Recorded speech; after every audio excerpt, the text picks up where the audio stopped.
Bom, gente, boa noite para vocês. Fui pego assim meio de surpresa, até parece, né? Aí estou terminando de me arrumar aqui, mas eu queria dar boa noite para vocês, dizer que eu estou feliz da gente ter chegado nesse dia aqui, estarmos juntos. E hoje eu queria ler com vocês um versículo que é muito conhecido, na verdade um salmo muito conhecido, Salmo 23. A gente vai ler o primeiro versículo, Salmo 23, capítulo 1.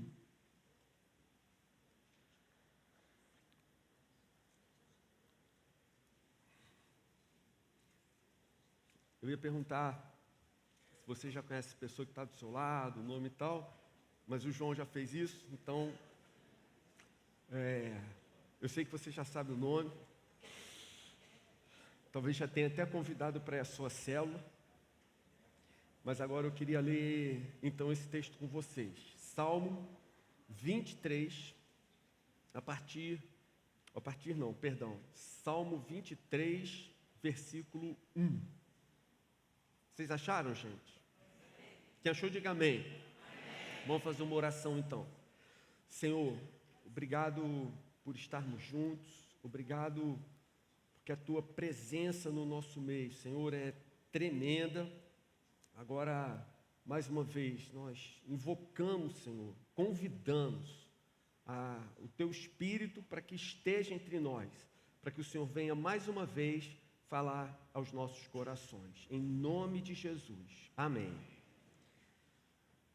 Salmo 23, versículo 1 diz: o Senhor é o meu pastor, de nada terei falta.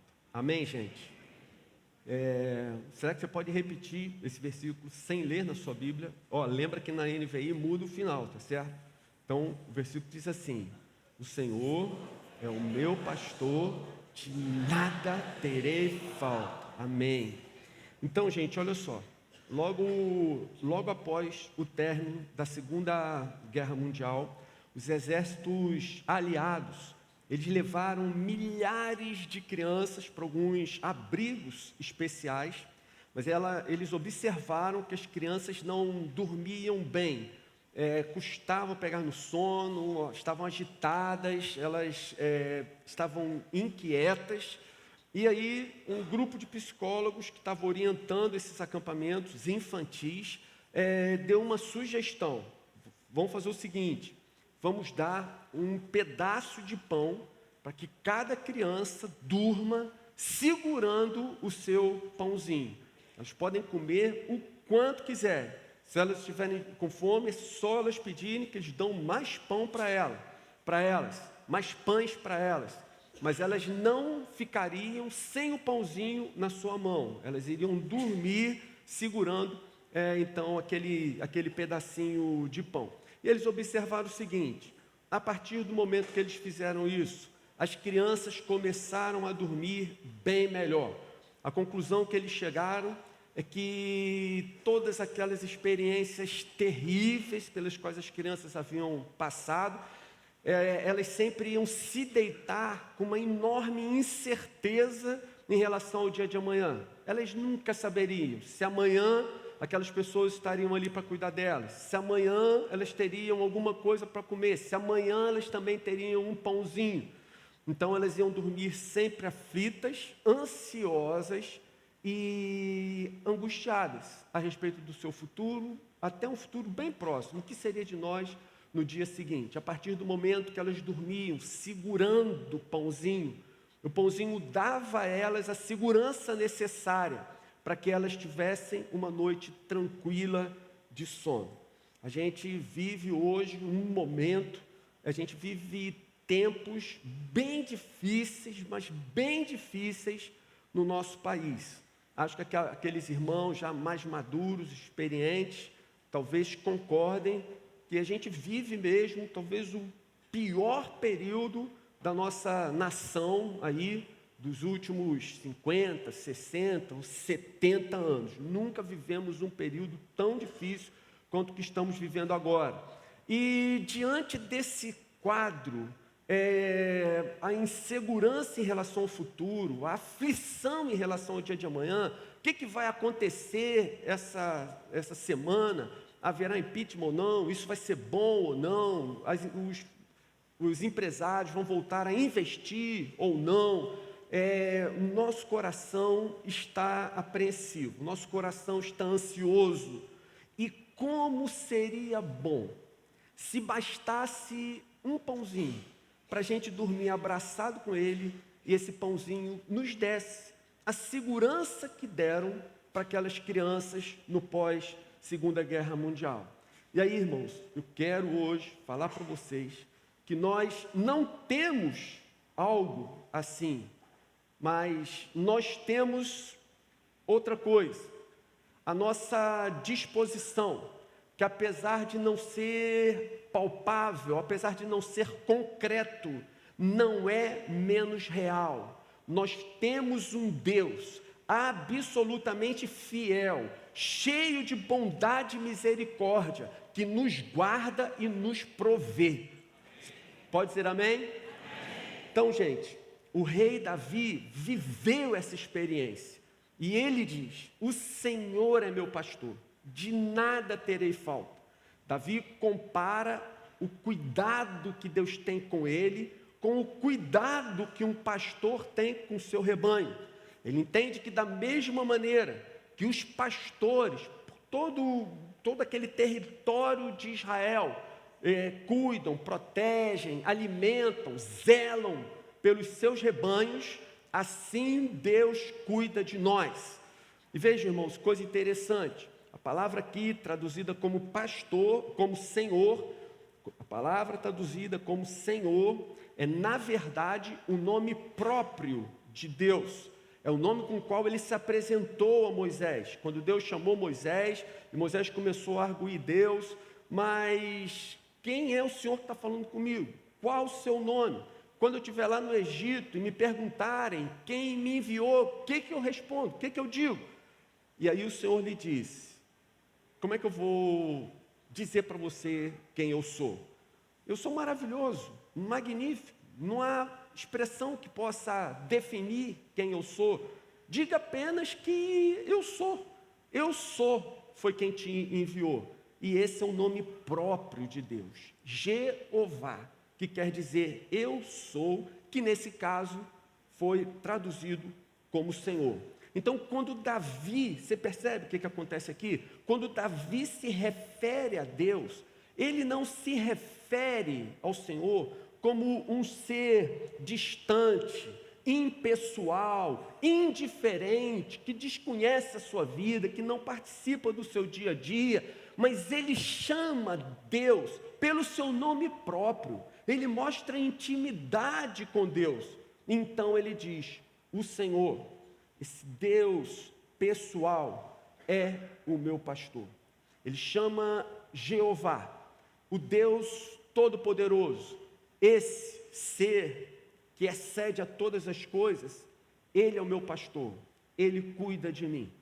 Então, para Davi, Deus não é apenas uma teoria, uma filosofia ou uma entidade distante impessoal. Para Davi, Deus não é um pensamento positivo sobre o que ele vai depositar a sua esperança e imaginar que as coisas podem começar a mudar e dar certo.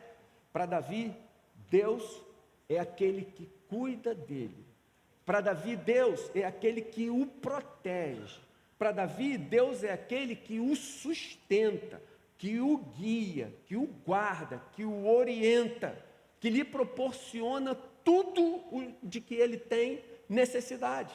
Por isso Davi afirma: o Senhor é o meu pastor e nada de nada terei falta. Amém, gente? E aí ele continua dizendo: em verdes pastagens me faz repousar e me conduz a águas tranquilas, restaura-me o vigor, guia-me nas veredas da justiça, por amor do seu nome. Gente, o contexto em que Davi escreve isso, Israel, é quase todo um deserto.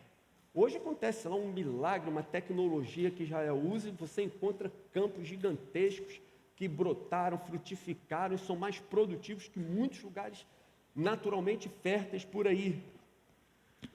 Desculpa aqui. Até hoje não aprendi a usar isso direito. Israel é um deserto. Então, nesse contexto, é que essas palavras foram ditas. Que o Senhor me conduz a verdes pastagens, a águas tranquilas. Então, você percebe que ele está falando de um lugar deserto, mas que o Senhor consegue encontrar para ele esses lugares difíceis. O Senhor aponta o caminho, mostra por onde ele deve andar e leva ele de tal maneira que ele vai estar lá, ele vai encontrar as tais passagens verdejantes e as águas tranquilas. Imagine o seguinte, imagine aqui todas as experiências ruins pelas quais você passou na vida. Gente, todo mundo aqui passa por experiências boas, mas nós acumulamos ou passamos por muitas experiências ruins. Você imagina se você fosse passando por essas experiências ruins e ao invés delas forem esquecidas, desaparecendo, sendo tratadas, imagina se você somatizasse isso tudo. Imagina que você tivesse acumulado todas as experiências ruins e carregasse esse fardo com você até hoje. Minha gente, ninguém seria capaz de resistir. Nenhum de nós teria saúde física, mental, emocional. Nós já teríamos sido destruídos. Nós vivemos num mundo tão louco que uma hora a energia acaba. Nós somos dominados pelo medo. Nós somos dominados pela depressão, tantas vezes a ansiedade corrói, que a gente chega a um ponto que perde a vontade de viver. Então, nos lembramos do nosso Deus, começamos a buscá-lo mais intensamente, nos voltamos para o Senhor, e depois de um tempo nós percebemos que vamos mudando, voltamos a melhorar. Acontece alguma coisa dentro de nós que parece que nós ressuscitamos, revivemos, voltamos a ter prazer na vida. Percebe o que acontece? Deus restaura o nosso vigor, Ele restaura a nossa alma. E aí no verso 4 diz: mesmo quando eu andar por um vale de trevas e morte, não temerei perigo algum, pois tu estás comigo, a tua vara e o teu cajado me protegem. Aqui Davi diz que em algum momento, em alguma hora, nós vamos passar por situações bem difíceis. Ele não engana, ele não tapeia, ele não camufla, mas ele diz, mesmo quando eu andar por um vale de trevas e morte, não temerei perigo algum. Ele não diz, se viéssemos a andar por um vale de trevas e morte, mas ele diz, quando nós andarmos, ou seja, você pode se preparar, porque nós vamos passar por esse vale. Deus não vai nos imunizar, Deus não vai impedir que a gente enfrente, passe pelas mais diversas crises na vida. Nós não somos poupados de passar por momentos bem difíceis, mas o que o Senhor nos garante é a sua presença ao nosso lado. Não temerei perigo algum, porque tu estás comigo. E aí no versículo 5 ele diz, preparas um banquete para mim, à vista dos meus inimigos. Tu me honras, ungindo a minha cabeça com óleo e fazendo transbordar o meu cálice. Gente, que coisa maravilhosa essa passagem. Na cultura de Israel, ser convidado para um banquete implicava num compromisso prévio muito importante. Não sei se vocês se lembram de Lucas 14, que nós falamos no retiro, a parábola do grande banquete, como que aquele homem que ofereceu aquele banquete para aquelas pessoas, elas assumiram o compromisso prévio de estar ali e faltaram. Então nós entendemos por que ele ficou tão furioso com aquela irresponsabilidade de toda aquela gente que se havia se comprometido a estar no seu banquete e não foi. Não é meramente como nos dias de hoje, ainda que sejam festas importantes, como um aniversário de 15 anos ou um casamento, que você responde lá, que vai e depois falta. Não, aqui o momento do banquete era algo muito especial. Havia um compromisso antecipado, as pessoas eram consultadas se elas poderiam ir naquele dia, naquele momento, e o compromisso era agendado de tal forma que todos pudessem comparecer, e aquele era um momento extremamente caro, precioso, pelo qual todos tinham obrigação de zelar. E os convidados especiais, eles eram recepcionados com um óleo aromático especial. Quer dizer, no meio daqueles convidados que já eram exclusivos, alguns se destacavam, eram ainda mais importantes, eram ainda mais queridos, eram ainda mais nobres, e a esses era concedida a unção, era derramado sobre eles um óleo perfumado. E é isso que Davi diz que acontece com a gente. Preparas para mim preparas um banquete para mim à vista dos meus inimigos. Tu me honras ungindo a minha cabeça com óleo e fazendo transbordar o meu cálice. A ideia aqui é de que o Senhor nos trata como convidados de honra. Ou seja, Deus não apenas supre as nossas necessidades, mas que Ele muitas vezes exagera e nos dá muito, muito além do que apenas o necessário para nós sobrevivermos. E Ele diz aqui, tudo isso acontece à vista dos meus inimigos. Nesse caso, gente, inimigo não é aquele seu vizinho inconveniente. Inimigo não é o seu chefe chato.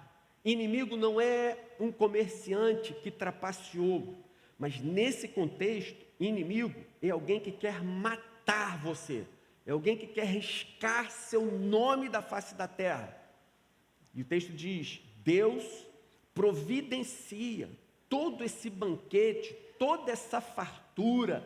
Deus comete conosco todo esse exagero na frente do nosso inimigo, para quando ele vê a bondade de Deus sobre nós, ele reconhecer, o inimigo, reconhecer que não existe Deus como o nosso Deus, não existe Deus como o Senhor. Gente, vocês querem ver como muitas vezes a gente se acostuma com as bênçãos e a misericórdia de Deus? Nossas vidas, até os que passam um pouco mais de perrengue aqui na nossa cidade, na nossa igreja, estão muito, muito acima do que um grande número de habitantes do nosso planeta. Por exemplo, gente, não é pesquisa aqui não precisa levantar sua mão não, tá certo? Mas quem aqui ganha mais de R$100 por mês?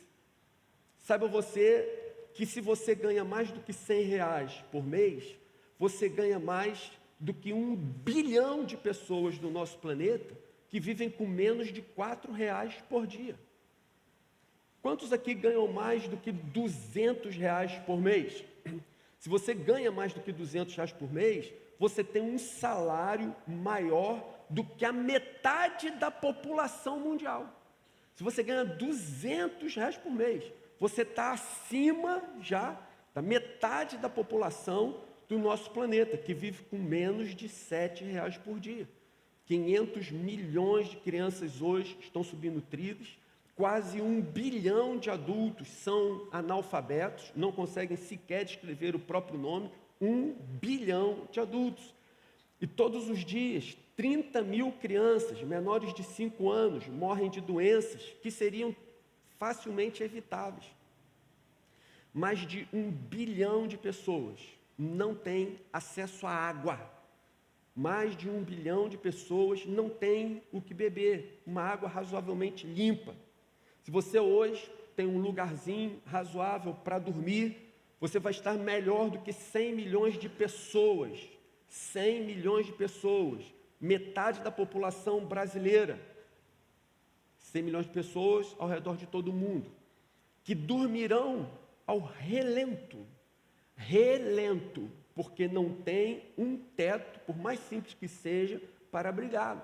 E se você tem um lugarzinho para dormir hoje, você ainda assim estará melhor do que quase 2 bilhões de pessoas que passarão essa noite em ambientes considerados absolutamente impróprios para habitação. Gente, vocês percebem que apesar dos problemas que temos, nós somos privilegiados. Vocês percebem que apesar de toda a crise pela qual nós estamos atravessando, Deus tem feito nossos cálices transbordarem. Fale para a pessoa que está do seu lado, você é um privilegiado, ainda que você não soubesse disso.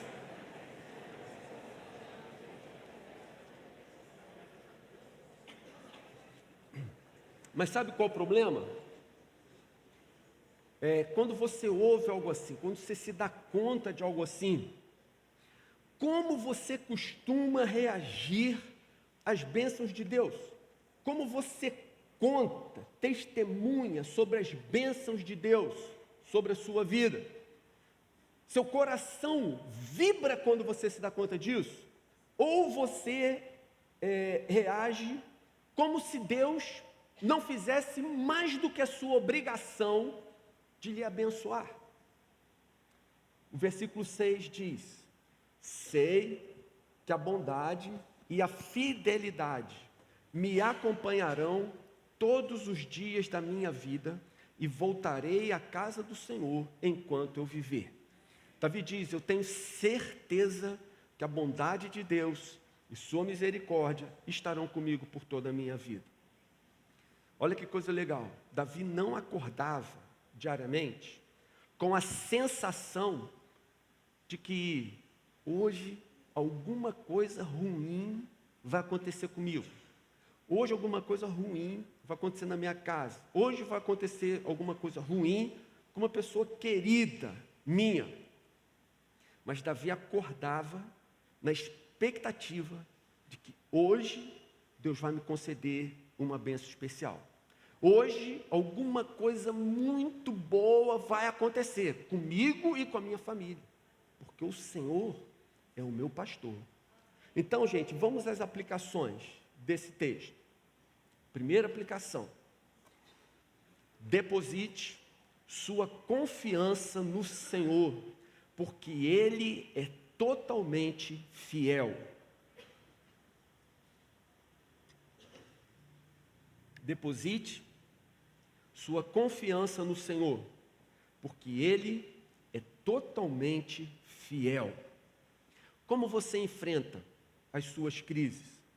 Você tem depositado sua confiança na pessoa certa? Lá na crise, você é capaz de dizer como Davi: o Senhor é o meu pastor. Olha que coisa interessante, o Salmo 23, ele não está por acaso entre o 22 e o 24. O Salmo 22 é o salmo que profetiza o brado de Jesus na cruz. Deus meu, por que me desamparaste? É o salmo da angústia da solidão. 22 é o salmo do brado da desesperança. É a confissão da angústia da solidão. E o salmo 24 é diferente. É o salmo que vai falar de um Deus absolutamente glorioso. E no meio dos dois está o Salmo 23, que declara que o Senhor é o meu pastor. O Salmo 24, ele diz, dos versículos 7 ao 10, abram-se, ó portais, abram-se, ó portas antigas, para que o Rei da Glória entre. Quem é o Rei da Glória? O Senhor forte, valente, o Senhor valente nas guerras. Abram-se, ó portais, abram-se, ó portas antigas, para que o Rei da Glória entre. Quem é esse Rei da Glória? o Senhor dos exércitos, Ele é o Rei da glória. Irmãos, e quem é esse Rei da glória? Quem é esse valente, todo-poderoso nas batalhas? Quem é esse que nem os céus dos céus são capazes de conter? Sabe quem é, irmãos? É meu Pai, é o meu pastor. E quando contemplamos essa grandeza e essa glória de Deus, gente, isso nos dá coragem, isso nos dá confiança, isso nos dá segurança. Você entende que a mão de Deus está na história em todos os seus momentos? Você consegue perceber que a história nada mais é do que o desenrolar do seu plano eterno, que o Senhor tem sempre a última palavra, tanto na história quanto no destino pessoal da sua vida, que o seu reino e a sua justiça triunfarão, porque não há gente, poderes ou potestades que consigam se lhe opor. Os seus planos Ele levará a cabo até o fim, Ele vai concluir, Ele vai terminar. E quanto mais nós conhecemos a Deus, mais confiança nós temos e, por conseguinte, maior será a nossa fé. Gente, a alegria diante dessas agruras da vida, esses períodos terríveis que passamos, a paz e o contentamento, a confiança e a fé aumentam à medida que a nossa intimidade com Deus também cresce. Quanto mais íntimos de Deus, mais forte a nossa fé, mais consistente a nossa confiança, maior a nossa esperança.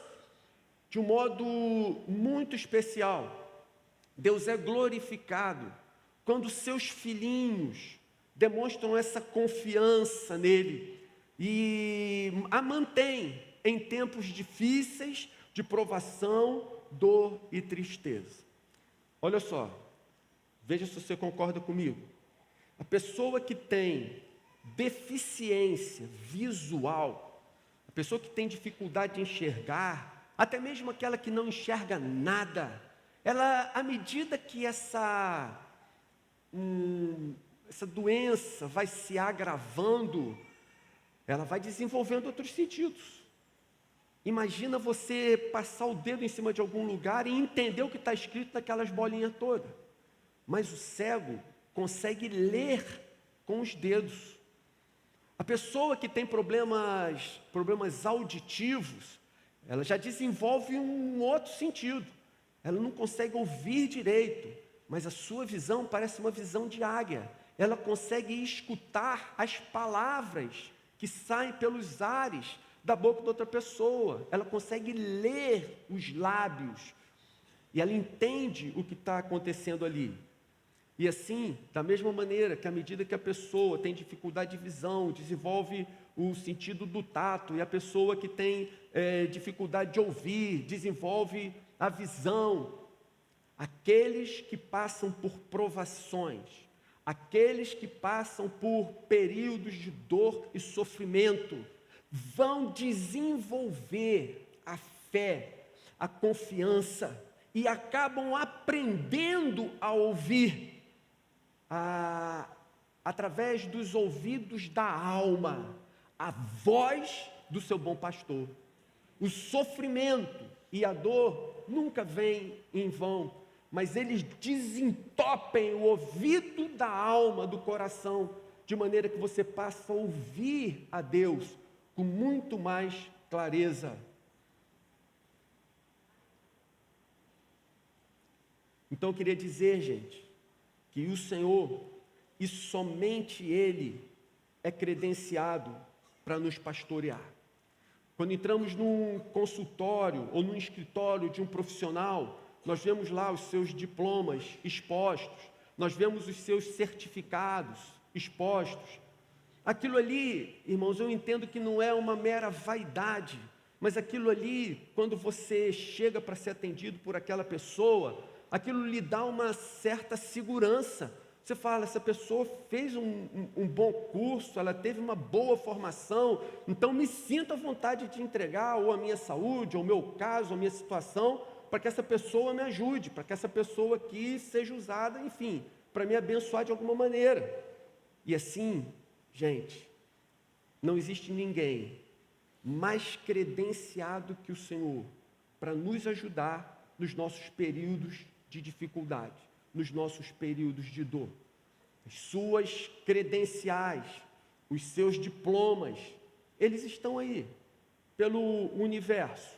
Seus certificados, você consegue vê-los em todas as etapas da criação, em qualquer aspecto da criação, estão ali as suas digitais, as suas marcas.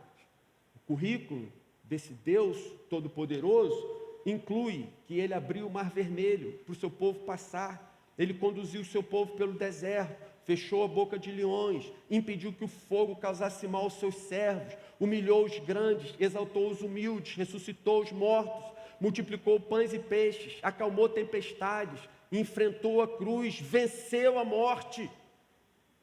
Então, gente, deposite toda a sua confiança no Senhor, porque Ele é totalmente fiel. Amém? Segunda aplicação, o Senhor nos basta.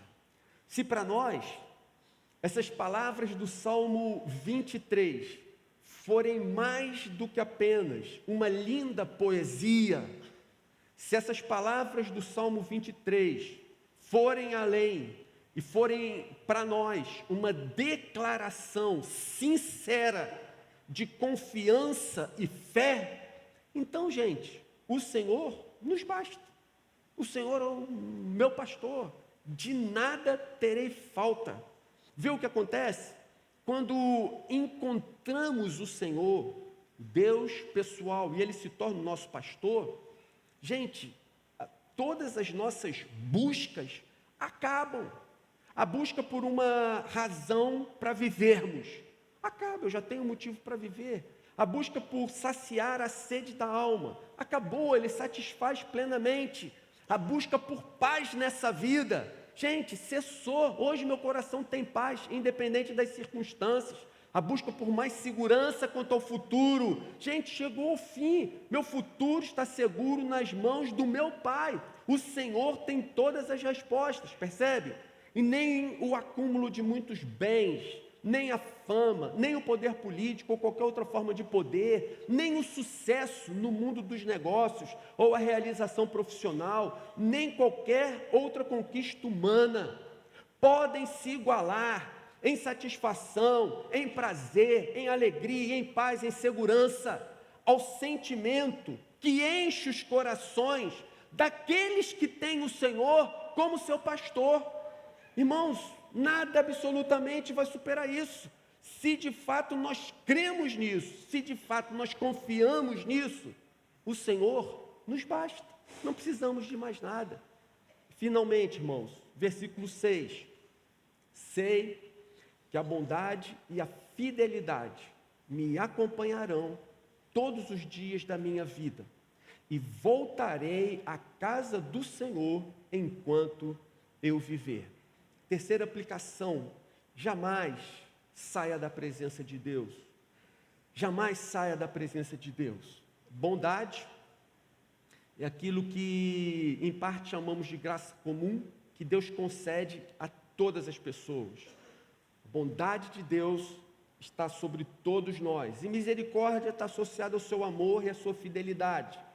A sua misericórdia jamais falhará, mas a sua misericórdia é voltada apenas para aqueles que mantém a sua aliança com Ele. E Davi diz, estou seguro, porque a sua bondade e a sua fidelidade me acompanharão todos os dias da minha vida. Agora olha que coisa curiosa, a expressão me acompanharão, a bondade e a misericórdia me acompanharão, vai além de apenas ir junto, tipo, a bondade e a misericórdia de Deus vão junto comigo. Mas esse texto, o texto original que foi traduzido dessa forma, significa algo mais forte, mais poderoso.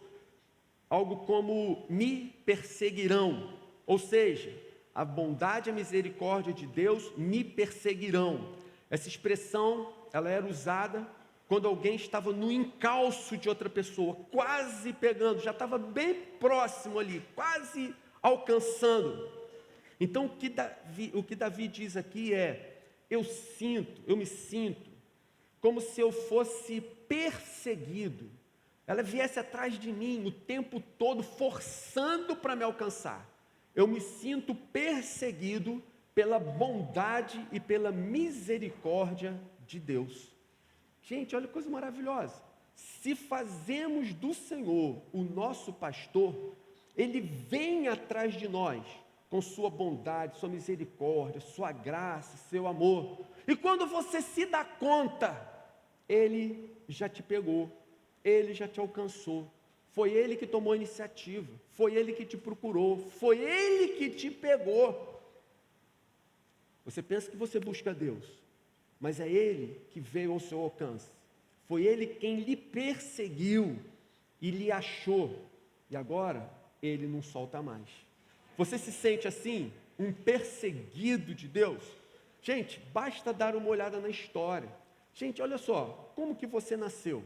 Pense em tudo que você enfrentou até aqui. As experiências pelas quais você já passou. As cicatrizes que marcaram sua alma. Considere tudo que você já passou para chegar onde chegou.